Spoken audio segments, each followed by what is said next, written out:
Good morning. Good morning. How is everybody today? Hello, my name is Debbie. Welcome to my channel. We are on part 22 of the Betty Broderick trial. A woman scorned. This woman was so mad when her husband divorced her and married a younger woman that she went cray-cray and gunned down her ex-husband and his new wife in their bed while they were asleep. We are towards the end of the trial. We are on the defense's case in chief. She has already testified in her own defense, and it was a complete disaster. Good morning, Judy. Let's see what you have for us today. Ooh, an interview for Snapped. I love that show. In an interview for Snapped, Dan's friend Spencer Busby said, "I could understand some of the emotions Betty felt, having that long marriage, investing in that relationship. But you just can't condone that kind of behavior. You can't enter someone's home and expect them to talk to you with a gun." She said so many different things. She said she just wanted him to talk to her. And then she said, well, I was gonna unalive myself in front of them. She, before that, ran her car into the front door of the house because she just wanted to talk to them. That's not how you get people to talk to you.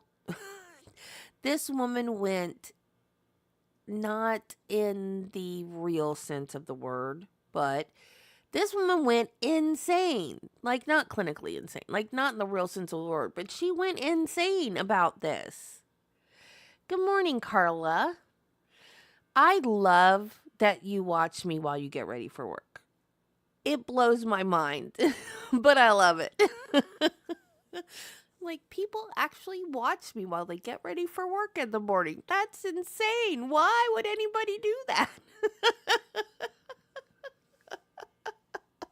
Hey, Wiggles.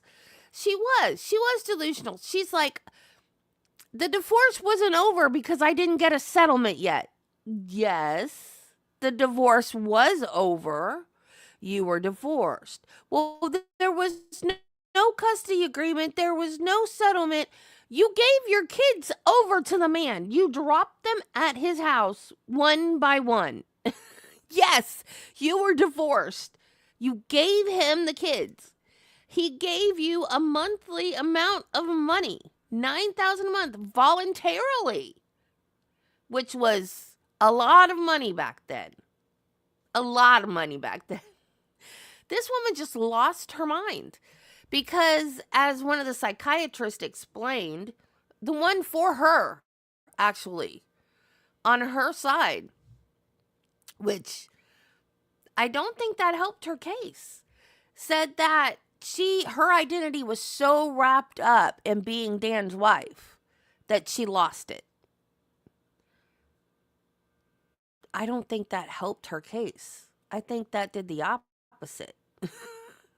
Because that's what, hey, Carla. Because that is why she went so nuts. I don't know. I was going to say maybe the jury will think, but no, this already happened. The jury didn't think that. Now, in the first trial, it was a hung jury because some people thought that it was manslaughter and not murder. And I think that's because they thought that she did go over there to take her own life in front of them. I don't know. This woman just lost it. She just lost it. So we are, like I said, we are towards the end. And this is, let me look.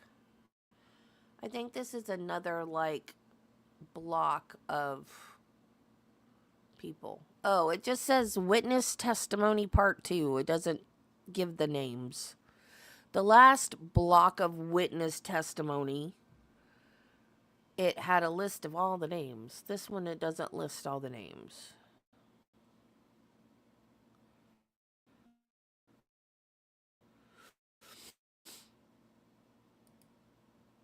I love you guys. Remember when I used to start and there'd be like one person in here for like an hour, and then other people would like trickle in. I've got 5 people in here. I know it's not a lot, but I love it.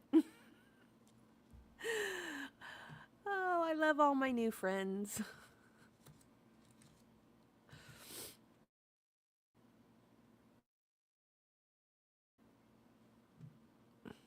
Oh, I was like, wait, why is that like that? Because I minimized it so I could see if there were names. There are no names, so I don't know who these people are, but we'll find out together. BROWN. Thank you. Ma'am, you know Betty Broderick here at the end of council table? Yes, I do. And approximately when did you meet her? In 1987. Are you a friend of hers, an acquaintance? How would you describe your relationship with her? A good personal friend, I believe.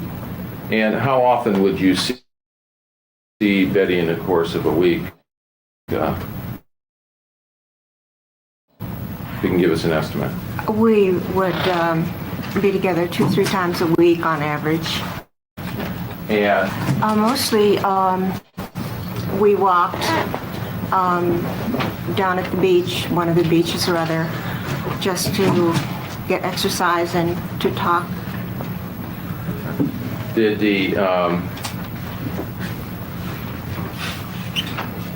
what time of the day would you usually go to these walks on the beach? Early in the morning, like 6:30 something.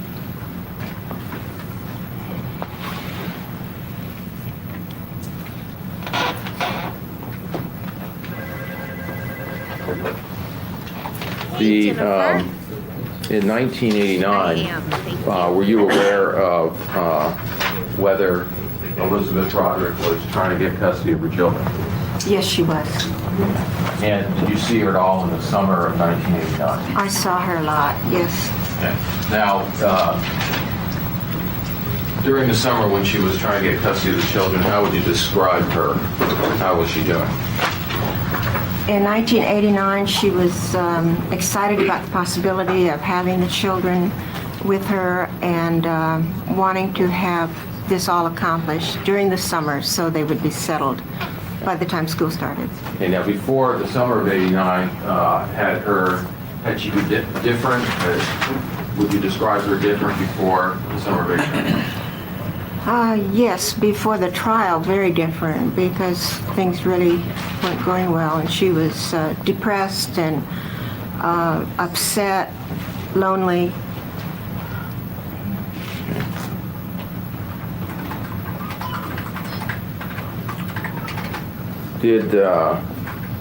Would you see Betty with her children?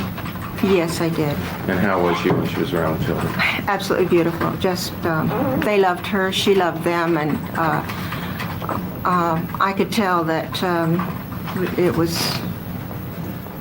they were just very much cared about each other and wanted to be with each other. Was happy, they were happy together. Now, sometime after the summer of 1989, did there come a time where there were some problems in the hearings on getting her children back? Both the rules. You can answer that, just yes or no. Would you ask me that again, please? Did you become aware of some problems in proceeding with some hearings on getting her children back? Yes, I did. Okay. Did you see a change in her at that time? Yes. Yeah. Her anxiety level was very high, and she was wondering again, is summer going to be all over, and still no resolution on this matter.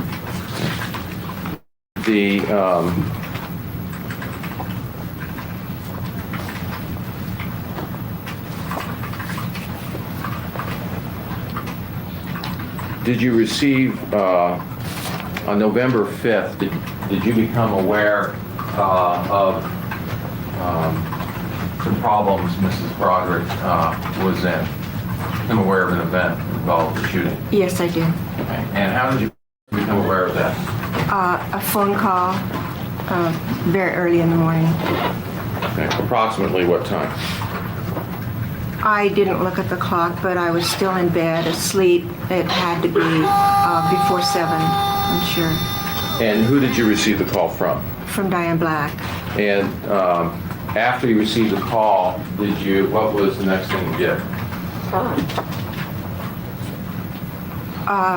She had given me a telephone number where Betty was, and I wrote that number down, and then I called Betty at that number. Okay. And did you talk to her? Yes, I did. How would you describe her emotional state over the phone at that time? She was absolutely distraught, devastated. She was crying, and she didn't know what to do, and asked me, what she should do, and I was totally devastated too. I didn't really have an answer for her or to try to help her at that moment. What did she say? Did she say anything to you about being involved in a shooting or shooting a gun? She did. And what did she tell you? She said that she had been over to Dan Broderick's house, and that she had fired a weapon, but she didn't know if she'd hit anyone. Okay. And did she ask you anything? Ask you any advice? She did, like what she should do or anything like that. Is there anything that you tried to do? I just tried to comfort her and to, tell her that I would come over to the phone booth where she was, just to be with her and to please stay there until I got there. What did you do in regards to trying to find out where she was? I asked her where she was and if there were some landmarks. She said it's just near a phone booth at a gas station just off the freeway. And she told me about where the exit was on the freeway, and she identified I think a Coco's restaurant, which was across the street, and at the moment, that's all I can recall of the identifying things, but from what she told me, I was able to find it. Why was the reason you needed identification of things around there? Because I wasn't. See? Crazy. Who shoots someone and then calls all their friends and says, I just shot my ex-husband? Sure which gas station it might be or where exactly. She was kind of disoriented, and I needed to know kind of where she was because I was driving over to meet her. Was she able to give you any streets? I think she told me the exit off the freeway, but I can't remember what that exit was right now. Okay. How long did you talk to her on the phone? Oh, I don't think it was 5 minutes, maybe 3 minutes or something. And what happened at that time? Was there a reason that you discontinued the conversation? Yes, she was wondering what to do, and we were talking, and I didn't have a suggestion at that time of what to do, and she said, I know, I'll go to Lily's, that's her daughter. Okay. What did you do after? Did she hang up as soon as she said that? Yes, she did. I said, I'll be over to see you. Stay at this station where you are, and I'll come over to be with you. And then we hung up, and I knew she was going to call Lily, so I got dressed real quickly and dashed over there. And you dashed over to where? To the phone booth where she had said she was. Was she there? No, she wasn't. Now, what did you do after you drove to the phone booth? I wondered, where she might have gone. So I went by her condominium, which she was just moving into, and she wasn't there. Her car wasn't there. So then I went to her home, and her car wasn't there either. She wasn't there. And when you went to her home, did you do anything at that time? Yes, I went up to the door to see if anyone else was there. Okay. Was there somebody there? The boys were there, Rhett and Danny. Did you know where Lee lived at that time? I did not. No, I didn't even have her phone number. Okay. Were you able to get the phone number? I didn't get the phone number, but I asked the boys if they knew Lee's telephone number, and I think it was Rhett went and dialed the telephone and called her on the phone. Did you talk to Lee on the phone at that time? Yes, just briefly. And did you talk to Betty? Yes, I did. And what was the conversation at that time? The conversation was that it was a little bit difficult to talk with the boys around, but at the time I was talking with her, a neighbor came, and so the boys were talking with them. And I'm not sure if that's the moment we talked about. I suggested that it would be good if she maybe were to turn herself in, and that to please let me know if she decided to do this, and maybe I could help find an attorney who was available on Sunday who would be willing to help her in that process. Did you attempt to locate an attorney for her? Yes, I did. Yeah. And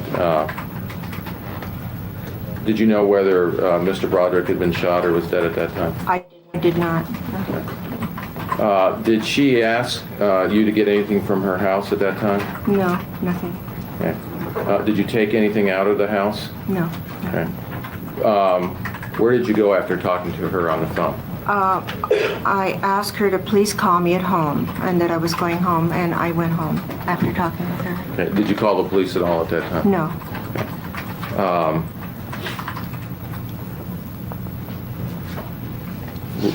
Were you told to call the police or not to call the police by anybody? No.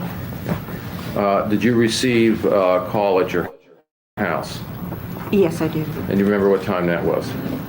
Oh, I don't remember.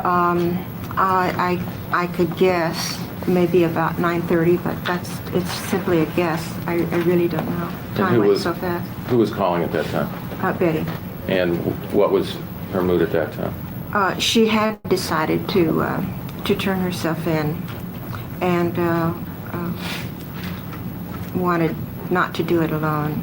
No, Okay. She was afraid, and she was distraught. Did you agree to meet her? Yes. And where did you meet? We met at a parking lot at University Town Center. And who was there? She was in the car with Jason, who was Lily's boyfriend, and Lily, and Diane Black was there. And was there a discussion about getting legal papers from her house? There was, but I don't remember where that came from or who suggested it. I don't have a recollection on that. Okay, But I know there was a discussion of that. Did Elisabeth Broderick, did she fill out any paperwork that you witnessed? In the car? Yes. Yes. And what was that? That was a holographic will written on a piece, as I recall, yellow paper to give to Lily.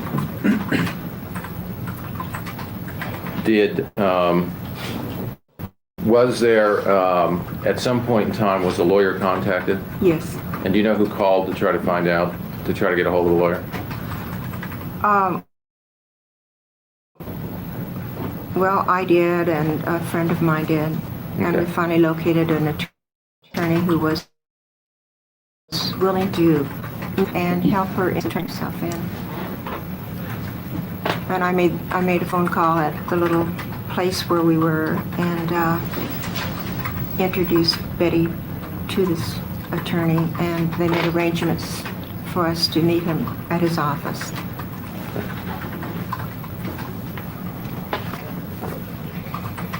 I have no further questions, Joe. We'll take the recess before we cross. Ladies and gentlemen, we'll take our morning recess at this time. Please remember the admonition will be in recess until 5 minutes after. Now, this incident occurred on November the 5th of 1989. Do you recall that just a couple of days afterwards that a police detective attempted to talk to you and take a statement from you, and you refused to talk to the detective and give him any information? That's probably true, yes.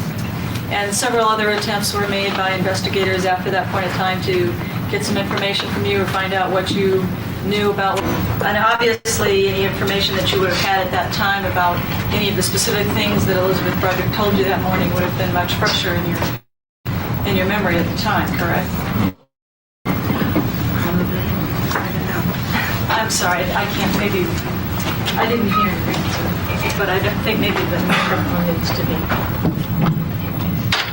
You want the answer read back? Or shall I repeat the question? Either way.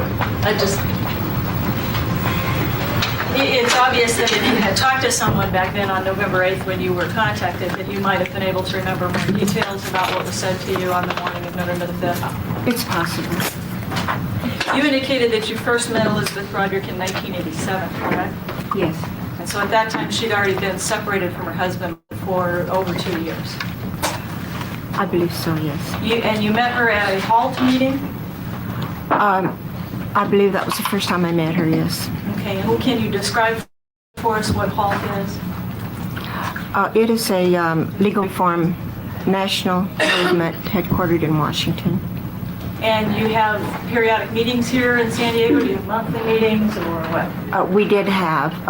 The chapter is not in existence anymore. It's in a different form right now. Okay, how many people were in the chapter at the time when you met Elisabeth? Oh, we had a fairly large mailing list. Do you mean the members or the people who attended meetings? The people who attended meetings. Not very large. And Elisabeth Broderick was fairly active at those meetings, wasn't she? Sharing her feelings about what she felt about the legal system? She was there a few times. I would hesitate to guess how many meetings she attended, but she did attend some, yes.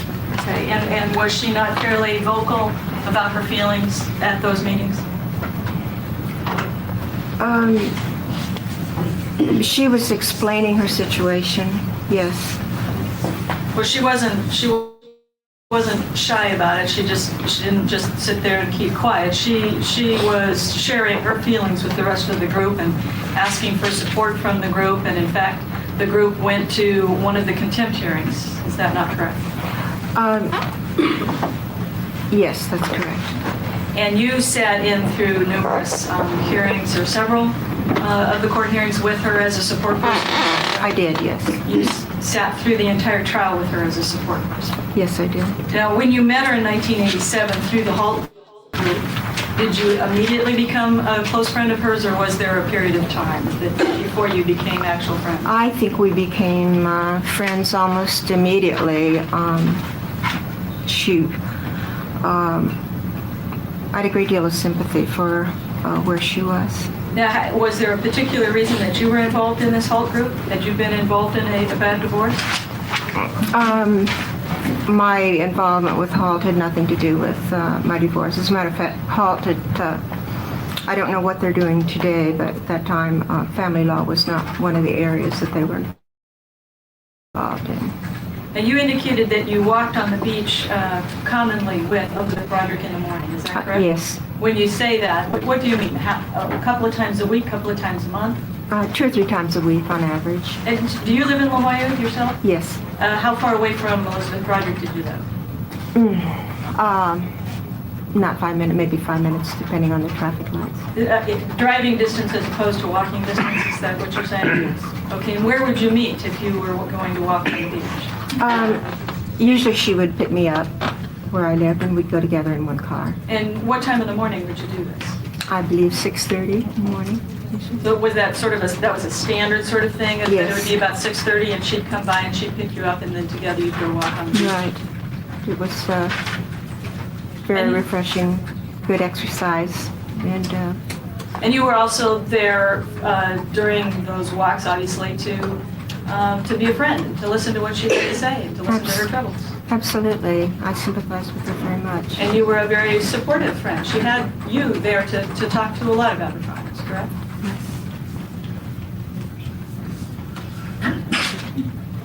And on the morning of November the 5th, she did not call you that morning about walking on the beach or call you to talk about anything, correct?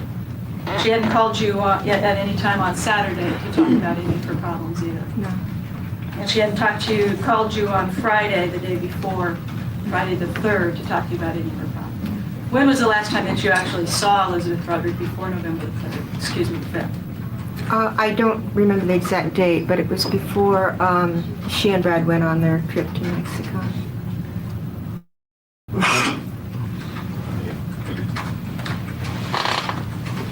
You indicated that you saw her with her children and you did not believe that there were any problems whatsoever in her relationship with her children. Did you not see any problems between her and her daughter Lee? I wasn't looking for problems, but I have been through the teen years, and I know some of the ups and downs of parents and children and mothers and daughters. I saw a fundamental, basic, loving and caring relationship both ways. Were you there at any times when she had arguments with Lee and kicked Lee out of the house? No. Were you there at any times when you heard her use bad language towards Lee, call her bad names? No. You never heard any of those No. conversations? I was never in the... Did you ever see any writings that she made towards Lee and their disagreements? No, I don't believe so.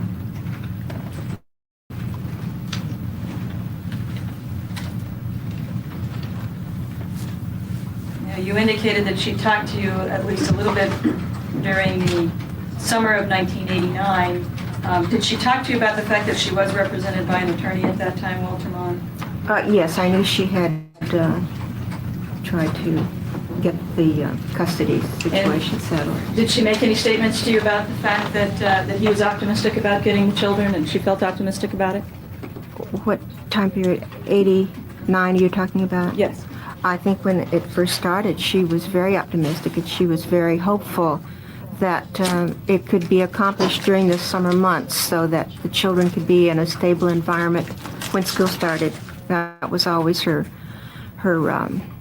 what she wanted to do. Wasn't she also optimistic about it in October, for example, shortly before she took her trip to Acapulco with Brad Wright? No, I don't think so, because school had started in September and it had not been resolved at that point. I don't think she was really devastated, because I think being a former teacher, changing schools in the middle of the year. You've answered my question.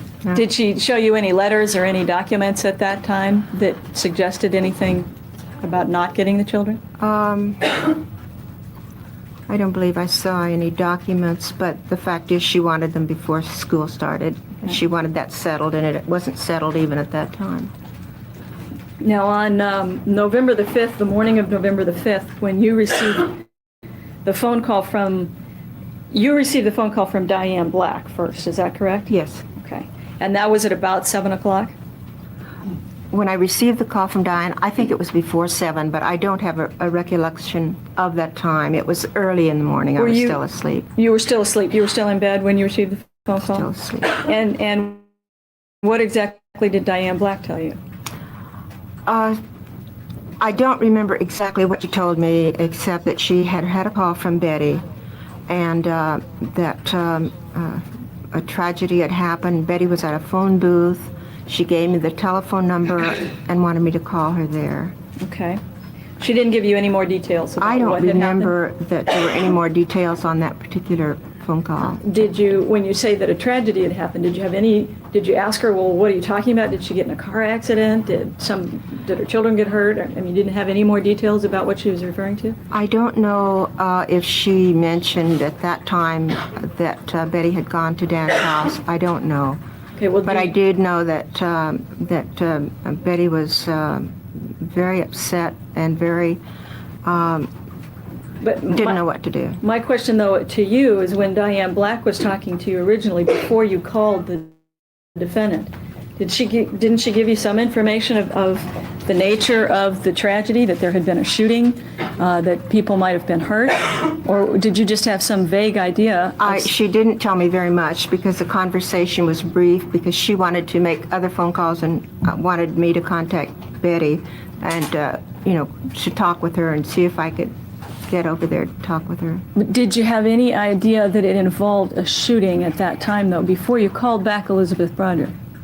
I may have at that time. I don't recall right now. I may have. I don't recall. When you called her, you got in touch with her there at this phone booth in Claremont, correct? Right.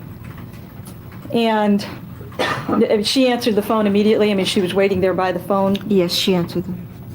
And you indicated that she told you that she had been over to the house and had fired a weapon, correct? That's right. Okay, now tell me, how did the conversation start? You said, "Hi, Betty, this is Ronnie." What was the next thing that was said? I don't recall exactly what was said, but, what's wrong or something, and she said that she had been over, I think, to dance and had fired a weapon. She didn't know if she hit anybody or not, and she was crying. She was disoriented, just Did you totally ask? beside herself with not knowing what to do. Did you ask her for any more details about the shooting? At About that how time, she had shot them, or how many? I didn't interrogate her at all. She wanted to be. She didn't want to be alone. She didn't know what to do, and she asked me if I knew what to do, and I didn't. I was totally devastated. Okay. By what. When you indicated that you were totally devastated, it was obviously clear to you that something very serious had happened that involved the shooting, the possible shooting of two people, correct? That a weapon had been fired. Yes, I was aware of that, and I thought that was a very serious thing. And at no point that morning, after talking to Elisabeth Broderick or after talking to Diane Black or after waiting at your home while she went over to Lee's house, you never called the police, did you? No.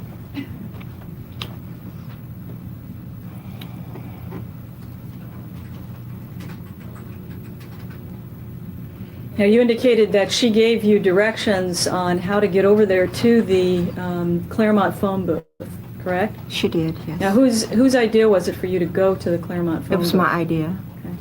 And you told her, "I'll come over there to where you are, give me directions how to get there," and she gave you the directions of how to get there. Right. She did. Okay. And then you left shortly thereafter, correct? As soon as, yes, she talked about what'll I do, and she said, "Oh, I know, I'll call Lee." And then she hung up, as I recall, and I got dressed and got in my car and drove over to the phone booth. Did she tell you anything about what she had been doing between the time of 5:30 in the morning and the time that you talked to her, which was approximately 7 o'clock? No, she did not. Did she tell you anything about why she was at that phone booth in Claremont? No, and I didn't ask. It just seemed as though she had just turned off and stopped there and started calling people. Okay. I didn't ask anything further about it. Now, when you drove over then to the phone booth in Claremont, and she was not there, correct? That's right. Okay. And from that point, then you went to her house because you didn't know how to get to Lee's house. Is that correct? I went to her condominium first, and she wasn't there. Her car wasn't there, and then I went to her house, and neither her car nor she was there. And you indicated that you did go into the house for purposes of trying to find her. Is that what you were doing? Looking I for her? thought someone might be there who might know, and I was walking up the walkway, actually, when Rhett and Danny came out of the house. And it was while you were there at the house that Rhett or Danny called Lee, and you had another conversation with Elisabeth Broderick, correct? I did, yes. And did she direct you to do anything for her at that time? No. You testified that it was your recommendation at that point that she turn herself in? Yes. And had you talked to someone else about that recommendation? Did you talk to your husband about that? I don't have a husband, but I did talk with my friend, yes. Okay, I'm sorry. You have maybe a significant other, is that fair A to say? significant other, that's fair to say. Okay, and he's an attorney? Yes. And it was his recommendation that you recommend to her that she turn herself in? Right. And when you told her that you were recommending that she turn herself in, what was her response? She was very receptive to the idea. She was afraid to do it. She didn't want to do it alone. She didn't have an attorney. So I told her that I was trying to find one who would come in on a Sunday and would be willing to represent her and to help her. This process attorney. Is it true that she, Attorney, yeah. I believe. I don't think he's. You're not aware of the fact that Walter Mond is also practices criminal law? I was not. No. Okay. Did anybody suggest why don't we call Walter Mond your attorney? No. As a matter of fact, that wasn't suggested. Did you touch anything in the house while you were there, other than obviously the Other phone than to the talk to her? phone, no. You didn't look through any documents or papers or look through her room?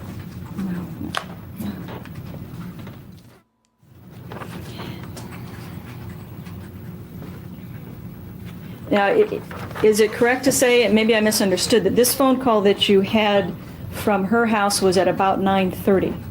As near as I can recall, I believe that was, well, no, it had to be before that, I think. I believe I testified, if I remember correctly, that when she called me back at my house after I'd gone there, it was about 9:30, something like that. But I believe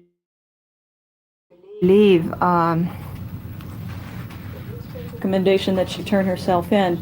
And then at that point, you went back to your own home? yes, she told me she would call me at home, and she would think about it, and she would definitely call me at home. Okay, so she she didn't did. ask you to come over to Lee's house at that point? No, she didn't. And then it was later while you were at home, were you just sitting around waiting for her phone call essentially? Essentially, and calling various attorneys. Of course, on Sunday it's not easy to reach them unless they're available by an emergency number. And then she called you and she asked you at that point to meet her at the parking lot at the UTC shopping center, correct? Yes, she said she had decided to turn herself in and she didn't want to do it alone. And so we did agree to meet. Was there any reason that they didn't come over to your house and pick you up, or that you didn't go over to Lee's house and pick her up? I don't think we probably weren't any of us thinking as clearly as we should, but no, we all just went in 3 different cars and met there. Now, you indicate that you met at UTC. Did you all then get into one car together? Yes, we did. Okay. And it's at this point that she wrote this holographic will, is what you referred to it as. Yeah. Well, not at that point. Particularly, we were driving to the, I believe it's the North Precinct Police Station, which is near University Town Center. So this was on the way. She'd already made the decision to turn herself in. Yes. And you were on the way to turn herself in. Right. When she wrote this will. Right. We were sitting in the car, waiting, I guess, to do what we knew had to be done, but we didn't have an attorney, so we weren't really comfortable with doing that. But it was during this period of time that she decided to write this holographic will. It was written on a piece of paper. And she had To you and Diane Black witness it, correct? Yes. And it is true, for a will to be valid, you have to have 2 people witness it, I correct? believe so, yes. Did you read it? Yes. What happened to it? I don't know. I glanced at it at the time, and it was just a short little piece of paper. I don't even know. I think it was yellow, but I could be wrong. Was it at this time that she was also writing on the photograph of Jason, directions for Lee, and asking Lee to do particular things and get particular things at the condominium? It may have been, but I have no recollection of that at all. Okay. I just don't remember the picture. I don't remember anything about that. It may have happened that day, but I don't remember it. Just showing you then what's been marked as People 65. Do you recognize that at all? Yeah, that's Jason. Mm-hmm. Do you recognize the writing on it?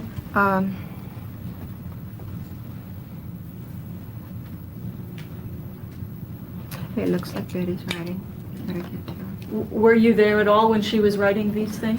I don't remember this at all. I don't remember this at all.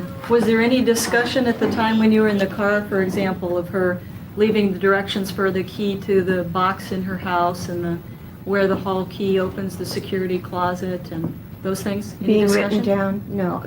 I think there probably was discussion about, because she was writing her will and she was trying to get those things squared away, but I don't have any recollection of this. I don't know why, but I don't. Okay, do you have any recollection of discussions about her putting that friends' messages machines must accept collect phone calls on there? I don't, no. Did she talk about the fact that she knew she was going to have to be making collect phone calls from Las Colinas jail? I So don't she was- remember that on that day. I don't Okay. remember. It may have happened. I don't remember it. She did write that down there. She was obviously planning ahead as far as leaving messages for people once she got into jail, correct? That's on there, yes. Mhm.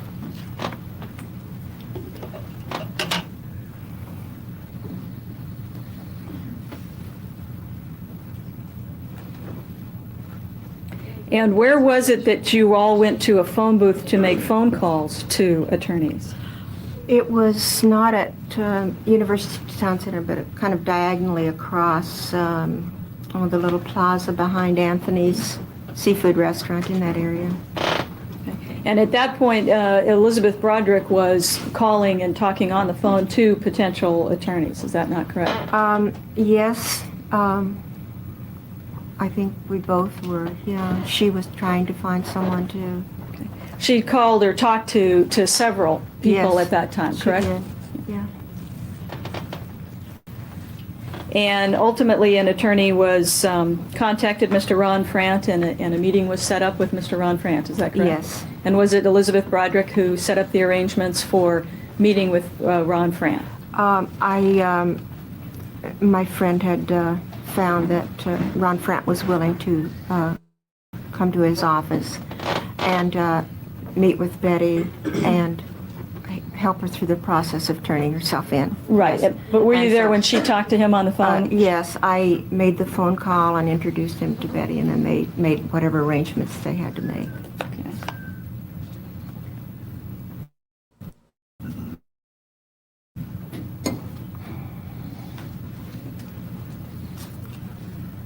And were you there when she made the phone call to Lee, when she called up that essentially everything was going to be a meeting with her attorney? Were you there when she did that? Yes, because Lee had gone to collect some things. I don't know. I don't remember I did. whether she just decided this is what I need to do or whether Betty... I couldn't tell if I was imagining it. I couldn't tell if it was like an angle, the way she was looking, or if she was like cross-eyed. So I guess I wasn't imagining it if you noticed it too. ask her to get some things, I think probably the latter. But Lee had gone to the house or the condominium to pick up a couple of things for Betty. And you're indicating that it was your She hadn't come back, and so we needed to leave to go down to Mr. Frant's office. So she did call Lee and leave a message on her phone. And it was your recollection that the defendant had asked her to get certain things from the condominium that she wanted? I believe so. I believe so. Well, the jurors can't hear you. Speak up a little bit now. Sorry. Did you hear that last answer, Scott? Okay. If you could just maybe pull the microphone a little closer to you, ma'am. I've got it turned up all the way. Is that better? Okay. Go ahead. And then when you did you remain with her until you went to Mr. Frant's office? Yes.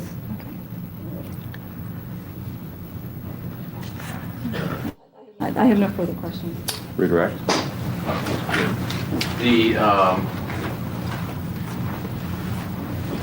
When you indicated that you went on walks on the beach, was there, would you ever go Mission Bay or Mission Beach? Mission Bay and, or Mission, by the Hilton Hotel, that long walkway, Mission Bay. Okay. And we'd sometimes go down to La Jolla Shores, and we'd sometimes walk from La Jolla Shores to the Cove. Those kinds of things. Were most of the walks in one place? Yes, actually, they were mostly in, around the bay. Most of them. Recross. Witness be excused. Thank you very much, Ms. Brown.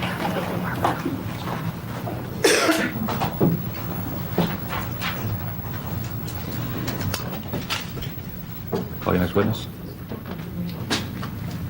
I call Diane Black. Great, now we're gonna get the same story from a different perspective. I know they have to do this, but it always drives me crazy. It's boring. You get the same exact story, just from another person. Good morning, ma'am. Good morning, Judge. Could you state your full name for the record? And Oh, now spell it her out? hair is gorgeous. It's Diane Black, and it's Diane Black. Thank you. She's got great hair. What year did you meet? Well, first of all, do you know the woman at the end of council table here, Betty Broderick? Yes. And when did you first meet her? If you can remember what year. I think it was 98 And you remember where you met? at her house. How often did you have contact with Betty? I saw her in person, I would say probably about 3 times a week, except when she was out of town, which wasn't that frequent. And I talked to her probably every day. During the time that you, was there, at the time that you met her, was there, did she have some kind of her added emotional effect? How was she behaving, or how would you describe how she was emotionally? When I just, Sustained. Okay. During the time that you knew Betty, was there an overriding emotion that you would see with her? You mean crazy? I saw a veil of depression that seemed to be with Betty the whole time I knew her. Were you aware of what her main concerns were? Objection, Your Honor, calls for speculation. Well, just answer yes or no. Yes. Did Betty want custody of her children? Here too. Absolutely. Sustained. Foggy everywhere today. Did she talk at all about her children? She talked about them all the time. Okay. And did she convey to you anything in relation to them, what she would like? I don't understand your question. Okay. Did she convey any desires about her children, where they should live, or how she felt about that? Oh, yes, Betty wanted the kids to be back with her. She wanted to provide them an environment where a parent was in the household all the time with them.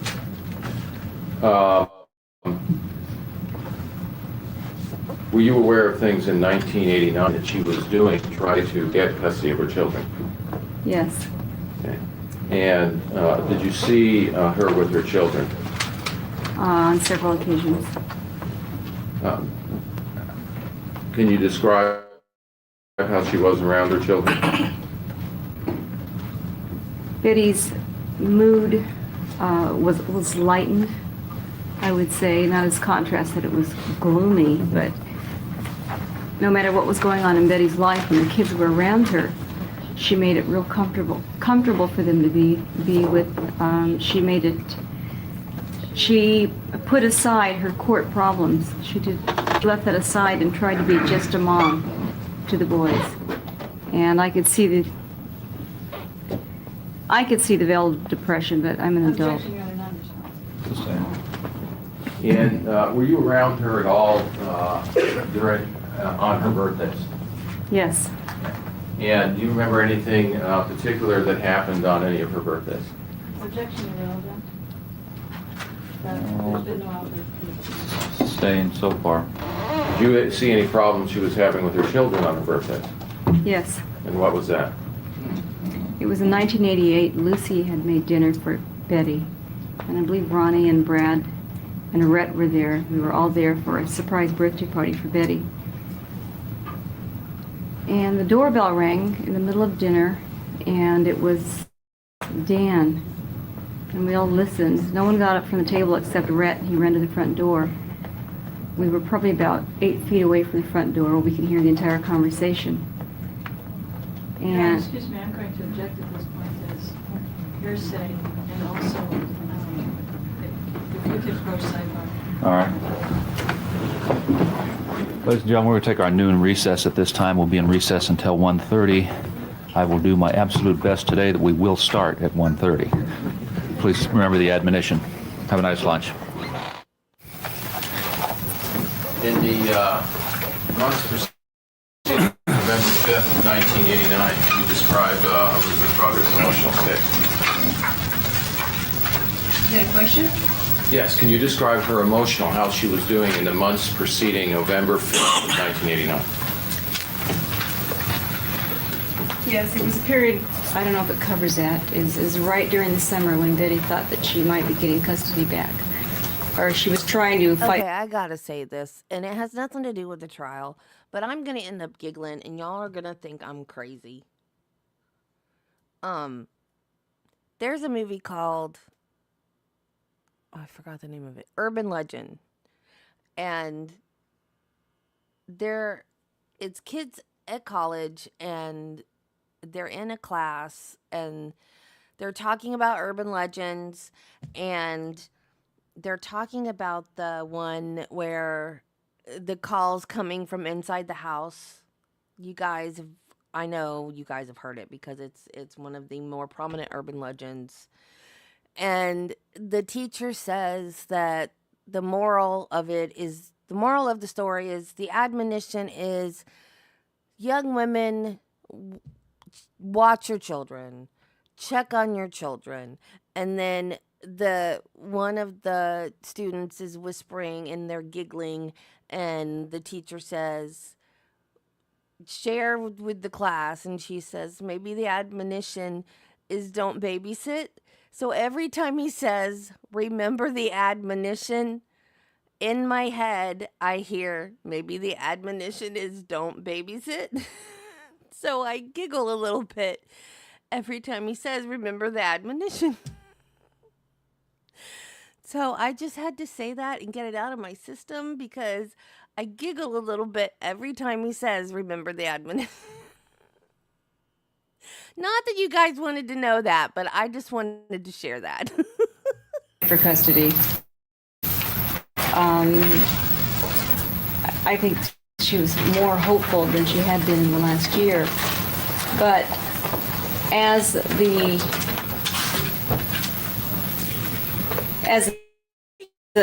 a legal process of the custody portion. Marty, why are you at work at 7 o'clock in the morning? What do you do? It's 7 where you are, right? Or is it 8? I can't keep track of time zones. Well, good. Then I have accomplished what I set out to do.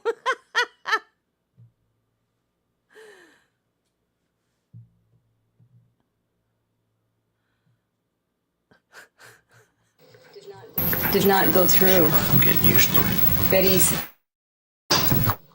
attitude, she seemed really depressed. She seemed more depressed than I've ever seen her. She seemed more giving up on herself. She became impulsive. I noticed it was harder to get hold of Betty. We'd have to call her children's line in order to get her to answer the telephone.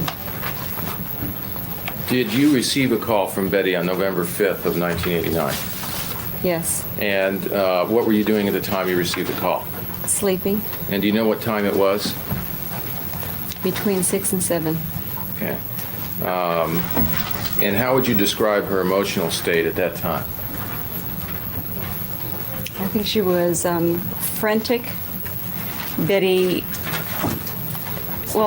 first words to me were, I need help. And she sounded like she was crying. She started rambling on about something that had just happened, and then she would start talking really fast, and all of a sudden she would stop. And then she would do it again. She was incoherent. Okay, did she tell you about anything that happened? Yes. And did that happen right away or in the conversation, if you remember? She said something to the effect that she had just come from Dan and Linda's house. Okay. And did she say anything had happened when she'd been over there? She said she fired a gun, and it was dark, and she didn't know whether she hit anybody. Okay. Did she,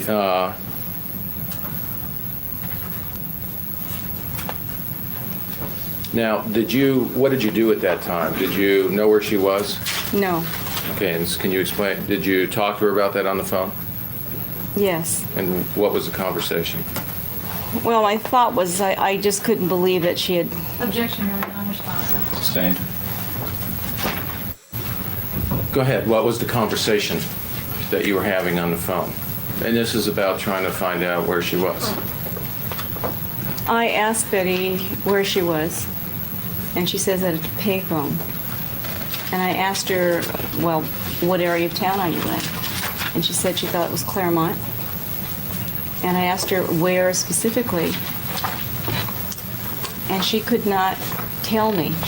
So I asked her to look around and identify buildings around her, restaurants or gas stations. And from where she told me she thought she was, and the thing she was describing, I could figure out where she was.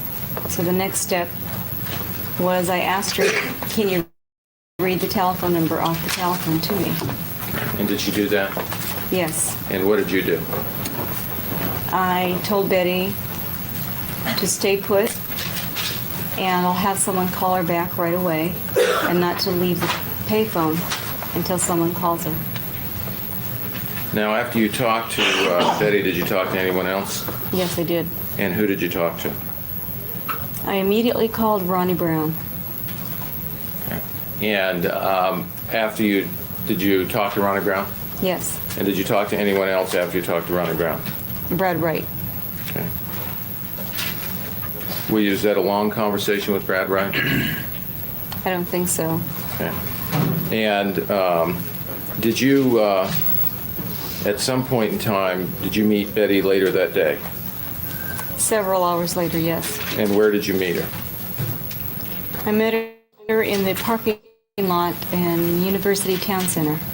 Okay. And who was there when you met her? Lee and Jason and Ronnie Brown. They were in separate cars. Okay. And Betty. Okay, now, was there a reason that you were meeting her? Yes, Betty had called me at a payphone. And she called me to ask me if I would go with her to turn herself in. Okay. And that was the meeting place. And what was she like when you met her then? I think she was in the same state as when she talked to me on the telephone earlier. She was disoriented. She was confused. Betty would ramble on. And there were periods where she would just sit there. She wasn't even physically there. She would just sit there in the car. And the rest of us were pretty hysterical and trying to calm her down. Oh, I'm sorry. Sorry. Objection. May I specific? Did she ask your advice on what to do? Yes. Okay, and what did you tell her? That I thought, considering the problems that she had before, she should probably get a lawyer. I was really worried for Betty, not knowing what she's... Objection, Your Honor, responsive. Sustained. Okay. And did you, when you talked about what had happened before, what were you talking about? Objection, it's irrelevant. I overruled you next to that.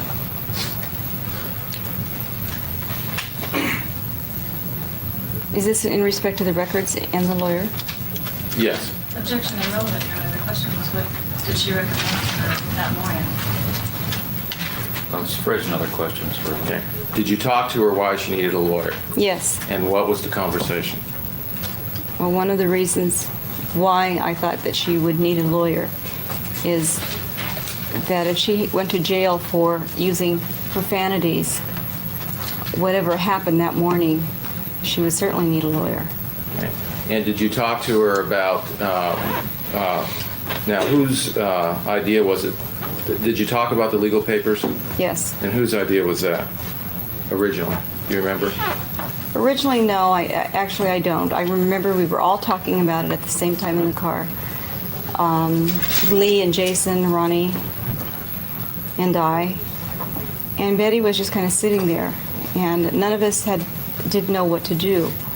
And so I knew that Betty had missing files from her divorce proceeding, and those might be the only whatever illegal documents she had might be something that would help her lawyer to turn herself in. And did you suggest that at some point that she get those? Yes. Not that she did, but that somebody obtained them. Now, did Betty at some point in time make any writing a will? Yes. Okay. And did you do anything with that will?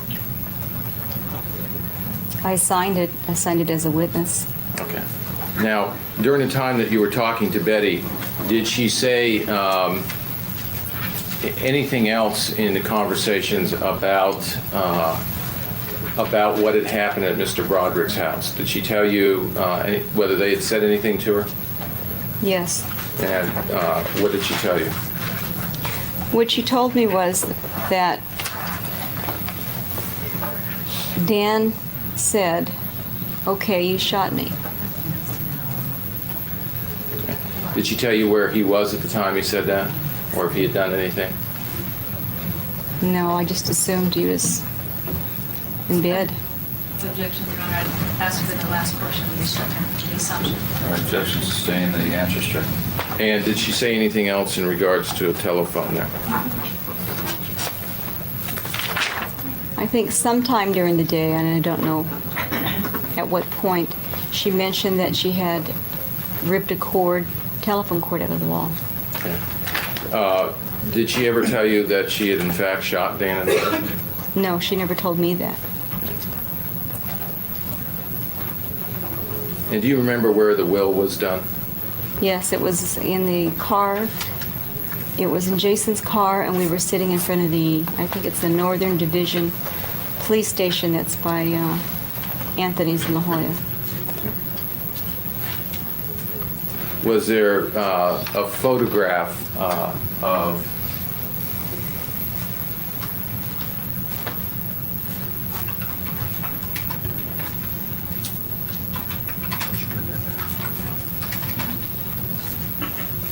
showing you what's been marked as People's 65 for identification? Do you recognize this photograph? Or do you? I know this is Jason. I don't remember seeing this at all. Okay.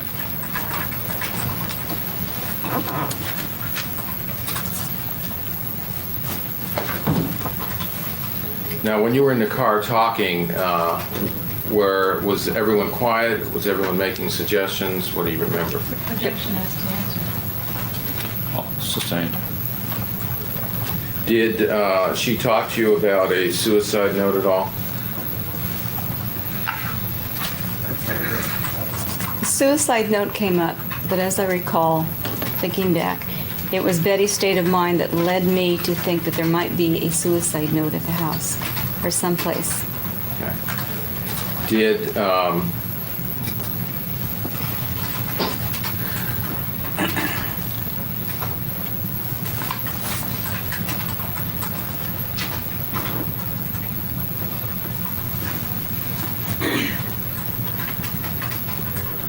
I have no further questions. Cross-examine? It is true, Ms. Black, and you've testified before that the defendant said nothing to you about any suicide. Sorry to pause, but I don't even know what that means. I have been on well water for the majority of my life. What is flushing hydrants? Why do they have to flush hydrants? I don't even know what that means. I've been on city water Well, when I was a kid, and then once in my adult life for like 6 months. Otherwise, I've had well water. It was your assumption that maybe there might be one. As best as I can remember, I think that's what I heard. So she didn't direct you to go to the house and get a suicide note, or to go to the condo and get a suicide note. That was just your assumptions. At this time, 2 years later, I think that's the best I can recall. Isn't that consistent with what she testified at the preliminary hearing and last year at the trial, too? I believe so. If you can show me the transcript, I don't know. I can tell you why that I thought there was a suicide note. No, that's okay. You've already indicated that it wasn't based on any specific statement that she made regarding the suicide note, correct? Not regarding the note, no. And when you called Brad Wright that morning, you told him that she had just shot Dan and Linda in bed at their home, correct? I did not tell him that she shot Dan and Linda because I didn't know that. Isn't it true that you told Brad Wright that? I don't think so. Did she tell you, she told you that at least that she had shot at Dan and Linda, correct? She said it was dark, and she may have shot someone, but she didn't know. But did she not tell you that she had shot at Dan and Linda? Yes. So she told you that she had just come from Dan and Linda's home. She told you that she had been in their bedroom. And she told you that she had shot at Dan and Linda in their bedroom, correct? Yes. She also told you that Dan had said sometime during the incident, "Okay, you shot me, I'm dead," and that he said it clear as a bell. Yes.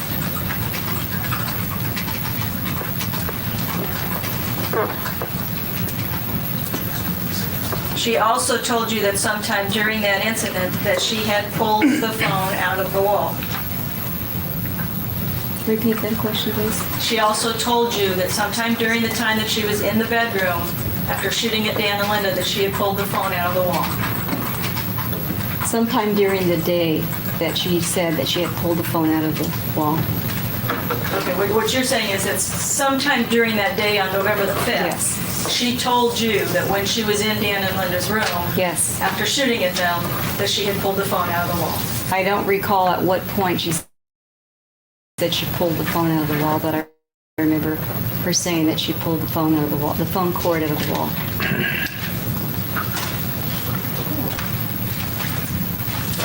And the first words of her when she called you was, she didn't say anything about Dan or Linda needing help. No. And it was your understanding, based on what she had said, again, that she had been to their house and that she had fired shots at them. She was obviously upset. Something traumatic had happened. You believed that there was a possibility that Dan and Linda had been shot at that time, correct? No, I didn't. Is that not why you called Brad Wright? I thought that Betty was having a nervous breakdown. It was so hard to, the concept of her going over there and even having committed anything over there, whether it was just to confront Dan, was so shocking to me. I didn't believe it. Well, you knew she'd been over to confront Dan before. You knew of several instances in the past when she'd been over there to confront Dan, correct? The confrontations that I understood were in court. Okay. You weren't aware of any other confrontations that, didn't she tell you about a confrontation in 88? Didn't she tell you about going over there and taking her phone, and that she had called you ahead of time and told you, if they arrest me, I've got my mobile phone here and I'll give you a call? She said that, but I didn't know it to be a confrontation, or I didn't know it to be that she actually did it. Okay, but she told you that she had done that? No, she said she was going to do that. Okay. And if I call you, but I didn't know whether she did it or not. Okay. Well, are you saying that when she talked to you that morning and she indicated that she had just come from their house and that she had shot at them, and that Dan had said, "Okay, you got me, I'm dead," and that she had pulled the phone out of the wall, are you indicating that you didn't have some feeling that Dan and Linda might have been shot? At that time, I'm not sure what I thought. It was just an immediate reaction. I thought Betty was having a nervous breakdown. I couldn't imagine she'd gone over there. That's why I took the number for her to someone to keep her on the phone so I can call Brad to check out the story. There was, after you talked to her on the phone, then how much time passed before you talked to her again? Maybe an hour, hour and a half. And when you talked to her again, it was clear to you at that point, wasn't it, that she was still talking about shooting Dan and Linda and coming from their house, and you were talking about turning herself into the police. I mean, there was obviously some concern that something very significant had happened here, wasn't there? Well, at first she did not tell me. She shot them. She shot at them. At them, yes. She thought she did. Okay. Okay, and she knew that she was in big trouble. That was exactly, I think, her word. I'm in big trouble. I need some help. And so at that point, I'm thinking to myself, perhaps she did go over there and did something, but she had the feeling that Dan was going to get her, that Dan was coming after her. Okay, when was it that she told you, I'm in big trouble? Was that in that first? I don't think so, no. Let me ask you, you also refused to talk to any investigators after this incident, is that not correct? Yes, I did. And there were several requests to talk with you, and you refused to talk. Yes, for a reason. Okay, you refused to talk without an attorney present? No, I needed to speak to her attorney. Okay. So you had numerous conversations with the defendant and with her attorney, but you refused to talk to any police officers or prosecution investigators, correct? Immediately after that, yes. Yeah, well, in fact, you refused to talk at any point up until the preliminary hearing, which was 5 months later. Is that not correct? That could be true. Her attorney was not available. That was the problem I had. Okay. And why did you feel that there was some need to talk to her attorney before talking to the police and letting them know what had happened and what she had said to you? I've never been involved in anything like this in my entire life. I know enough that if I'm going to speak to anyone on any particular type of matter as big as this, there's no way I would not talk to an attorney. So you felt you had to have an attorney present first before talking to the police No. and telling them what had happened? Not present, but just to give me some guidelines. This is the process. This is what happens. Well, what about advice did you need from the guidelines? What sort of guidelines did you need from an attorney with respect to simply telling about what occurred as a witness? I don't want anything to get twisted around. Okay. Why are you guilting her about getting an attorney, woman? Oh my Did you God. take any notes that morning of what Elisabeth Broderick said to you? No, I didn't. Did you memorialize at all any time after that or shortly after that what she had said to you? No, actually, I tried to forget it. I wanted to remember as little as I could that day. I didn't want to know any more of the details. So are you telling us that you think Elisabeth Broderick told you more details, but that you just don't remember them at this point? I don't really think there was much more. I just remember I didn't ask her questions. It is true that you did not call the police that morning or call the ambulance or do anything in order to have anyone go over and check on Dan and Linda, correct? Yes, because I knew Brad would take care of it. Had you had any conversations with Brad after you talked to him? Did you have any more contact with him that day? I talked to Brad that morning. I don't think I talked to him anymore that day. I don't think so. Now, you indicated that when she called you the second time to have you meet at University Town Center, that she called you again from a payphone? Yes, Okay, so she had called you originally from a payphone in Claremont. correct. And then how much time passed until the second phone call? I'm guessing I think it's about an hour and a half. Okay, so was it your understanding that she had gone to Lee's house between those phone calls? I don't know. I didn't realize where she was. I needed to call. I called Ronnie back. Well, my question is, where was she? Well, now she was at a different phone Location. booth when she called you the second time to have you meet at University Town Center? I'm sorry, she was not at a phone booth. She was probably at Lee's house. I didn't ask her where she was. Okay, well, maybe I'm misunderstanding. Didn't you testify that the second time she called you from a payphone to have you meet her at University Town Center? Are you saying I testified to that? That was my understanding of what she said. a couple of minutes ago, I think I might have said that, and I'm thinking the best answer would be that I can think of. She called me. I knew Lee was with her. I assumed it makes sense she was coming from Lee's house. It was probably Lee's house instead of the payphone the second time. And what's your best recollection of the time that it was when she called you the first time that morning? I have no idea. No idea whatsoever. No, I don't. But didn't you testify that you thought it was sometime between 6 and 7? I just gave a wild guess, and that's about it. Okay. Did you ask her what she had been doing between the time that she had come from Dan and Linda's house and shot at them and the time that she had called you? No. Do you live in Claremont? Yes.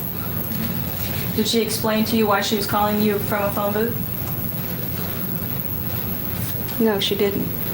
Did she explain to you later why she didn't want to be driving around in her car and wanted to drive around in someone else's car? No. No, she didn't. There wasn't any discussion about the fact that the police might be looking for her and she didn't want to be found during that She period said of time? sometime during the day, but I have no idea when. Maybe it was after we left the police station in the morning. We all There was thought, a period of time, right, that you did not drive, you specifically did not drive around in her car. You were in another car and you were driving around just simply wasting time until you went to the attorney's office, correct? I'm not sure that's not the way I'd say it. Well, isn't it true that you had made an appointment for an attorney and there was an hour or two to kill before you could go meet with the attorney and you simply drove around? We drove around looking for a place to wait to hear from Mr. Frant, her attorney. And we stayed at, I guess we parked over by the pier on Harbor Island. And it was close to the police station, and it would be convenient and easy place for her lawyer to locate us, and we waited. We just sat in the car and waited. Well, when she told you that she was in big trouble, was that in connection to her telling you that she had pulled the phone out of the wall, that Dan had said, okay, you shot me? I think it was, I cannot connect it to anything in particular. I just assumed it was from her conversation that she had come from Dan's house and he was going to come after her. She was afraid that he was going to get her. Okay. Did she say that? You never testified that she said anything like that before. She said that, and I don't remember what her words were, to tell you the truth, but I had the feeling that that's why I didn't believe that anything really happened. I thought, boy, is he mad? He's going to really... Well, didn't she have the gun with her that morning? I didn't see a gun. I didn't ask to see a gun. The whole thing, the conversation with Betty when she first called me from the payphone was very brief, just a couple of minutes, just enough for me to get the phone number off the phone booth from her and call Ronnie, give it to her so Ronnie would keep Betty on the telephone. Right, but later on, when you had a lot of time to talk with her, you didn't talk to her about where's the gun, what did you do with the gun, or exactly how did you shoot them? Or? I didn't. No, I wouldn't. First, I wouldn't want to know. Second, no, I didn't. I was in a state of shock. I'm sure everybody else in the car was as well. But you indicated that. Well, have you tried to be involved in any way in trying to publicize Elisabeth Broderick's case? Publicize? What do you mean? Going on TV, or has she had arguments with you about trying to launch yourself through her case? I was asked to speak on a show up in Orange County. It was about inequities in the divorce court. It had nothing to do with Betty's case. And I mentioned to Betty after that I was going to join a girlfriend on that. And she thought that that's what it was about. She got angry at you for doing that, right? She probably did. I don't think she told me directly. I think she told somebody else. I don't know. I don't remember. You were the one that told me, your office. Bill Green called me in. I was walking out of the hallway, and he said, "Is it true?" Betty said this. And that's when I heard about Were you tape recording your conversations? the letter. Well, were you tape recording your conversations with her? I did at the beginning on my side because I was afraid of later ending up in court and saying, "Did you say this? Did you say this?" And then after a while, I thought, this is nuts, so I didn't. Well, these are phone conversations that you had with her from Las Colinas jail, correct? Yes, but I taped my side, so I knew what I said. You tape recorded those conversations? A couple of them, yes. My side, though, it wasn't Betty's side. And do you, But then I just where are those tape recorded conversations? probably reused on class notes and other things. You felt the need to tape record them at the time because you were afraid of what you might say, but you didn't feel. I wasn't keep afraid of them? what I would say, but I had seen so many unusual things happen in her domestic case, and any association with it, it really frightened me. Okay. And you didn't tape record. How did you tape record just your side of the conversation? You just without? you play. If you're sitting in class taking a note from a teacher talking, all you do is you just push the buttons. Did you tell her that you were tape recording the conversation? Yes. And she got angry at you for doing it. Later on, she said something. Yes. So I said, okay, I will. But it was for my protection. I was uncomfortable. Again, I've never been involved in anything like this. You indicated that with respect to that it was your opinion that the defendant always made it real comfortable for her children. That was your testimony this morning. The times that I was around Betty, yes, and the children. Well, would it change your opinion with respect to whether or not? Your Honor, I have an objection to that, Your Honor. I'd like to be heard sidebar. Well, are you trying to go into character? Yes. The way you do it is have it heard. You want to hear a She only sidebar? talked about what she saw, Your Honor. Well, let's discuss a sidebar for a minute. Did she ever talk to you about the fact that she did not want custody in 1985 or 1986 or 1987? Your Honor, there was an objection at sidebar of me going into areas I didn't go into, so I would object. May I approach sidebar then again? Yes. Based on. You indicated that in the months preceding November the 5th that your quote was, as the legal process did not go through, that she appeared to be upset about that. What made you think that the legal process was not going through? Well, by the time the summer had come around, at the end of summer, towards the kids starting to go back to school, if everything, I guess, would have gone as planned, Betty would have had the kids, she would have gone through a custody hearing, and hopefully the kids would be back with her. And those plans seem to be falling through. Were you aware of when she actually filed for custody, that she did not do that until September of, I believe, September 21st? There was no motion filed until then? I don't know when the motion was filed, but I know she was talking to the attorney way before then. Okay. Were you aware of the fact that the legal proceedings were going through, that they were having hearings, that the dates were set, that they were negotiating? I remember there there was a lot of, whether it was continuances or postponements, there was something that was keeping the proceedings, that was protracting the proceedings. I don't remember exactly 2 years later what it was. This was the information that Elisabeth Broderick was telling you at the time. She was telling me, and I did see a lot of papers in her house. Did you see papers regarding the custody motion after September? I don't recall that at this time now. No, but if you showed it to me, I could let you know if I'd seen it before. When was the last time that you saw her? Before November 5th? I would say a week before that, a week and a half maybe. It was before, a couple of days before she went to Mexico. Okay, so you were aware that she had gone to Acapulco with Brad Wright Yes. the week before, and you were also aware that she had gone to San Francisco with them in October, a month before, correct? I don't remember that in particular, but You said that there was this, that she was depressed over this period of time. It is also true that you've described her as being extremely angry over this period of time, correct? it was more of a situational thing. There was something that happened, like she got court papers. She would get very agitated. She'd be reading them and she would get mad reading them. Wasn't she angry just about every time you talked to her? No, I wouldn't say that. You never said that you knew she was angry because when I spoke to her, she was angry and upset all the time, each time I talked to her? It depended what we were talking about. If we were talking, I don't remember saying that, but if she was talking about something that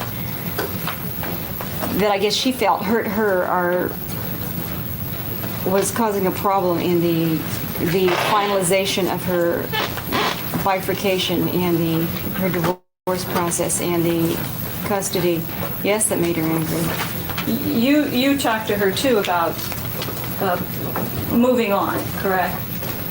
Didn't you even suggest, for example, that she go back to her maiden name so that she, because of her perception of problems getting representation in the legal community? Yes. And she wouldn't do that, would she? She was proud of the name Broderick, and she'd used it for a long time.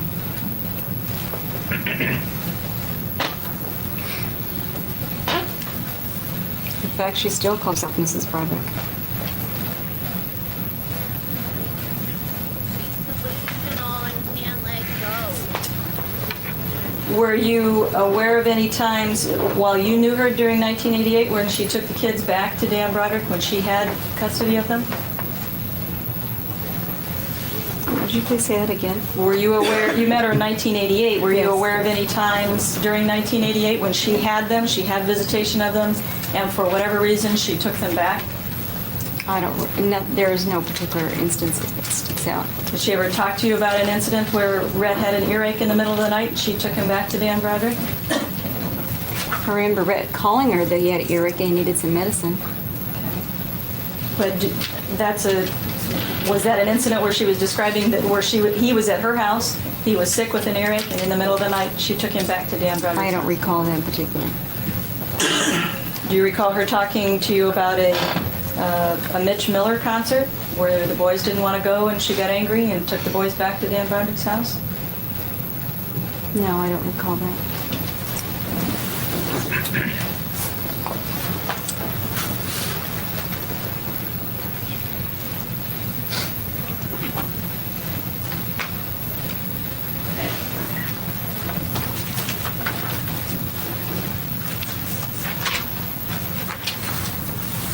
I have no further questions. Broderick? I have nothing to talk. Witness face yields. Thank you very much, Ms. Black.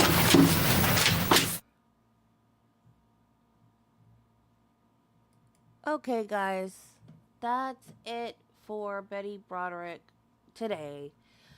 Now we're gonna go to Florida for the penalty phase of the Jose Soto Escalera trial. Thank you guys for coming out. I will see you guys again in the morning for more Betty Broderick, and this will redirect you to the penalty phase of the pregnant mistress murder trial if you're following that with me. If not, I'll see you in the morning at 8. Have a great day. Bye, guys.